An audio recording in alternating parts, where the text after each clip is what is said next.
Të ndalemi pak edhe tek pirdhja e syrit. A mund të na i tregosh cilat janë simptomat e para tek pirdhës së syrit dhe si bëhet intervenimi i saj për heqjen e saj? Po, pirdhja e synit, siç njihet në popullat, me terma mjekësor quhet katarakta.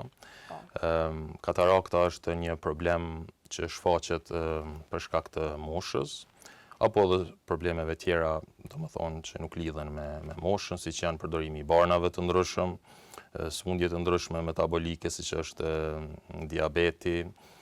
Sa i përket simptomave, katarakta jep dobësim gradual të shikimit, që ndonjëherë edhe pacienti e ka shumë vështirë mi dallu, derisa të mrrin në atë nivel ku kërkesat e tij nuk mbushen. Ka probleme me funksionu në aktivitetet e tij gjatë ditës.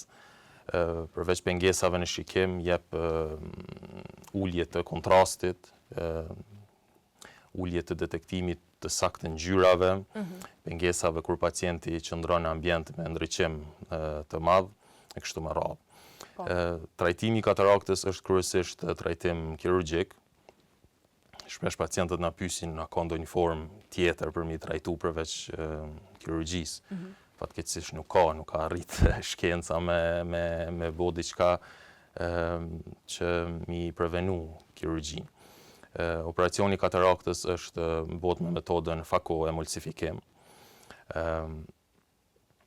Unë si pjesë si mjek i klinikës Kubati, qendrës llaserike të syrit Kubati, ne këto operacioni i kryjmë në qendrën kryesore që është në Prishtinë, në spitalin e madh.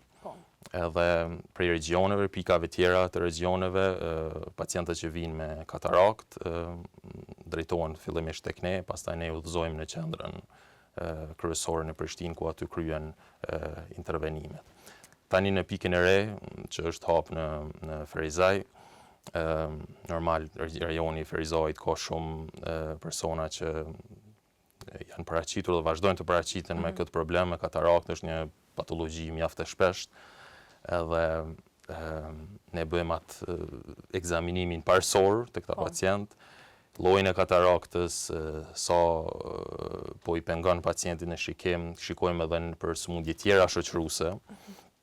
Dhe pastaj pasi kompletohet gjithë pacienti me gjithë këto ekzaminime, atëherë udhëzohet në qendrën kryesore që është në Prishtinë.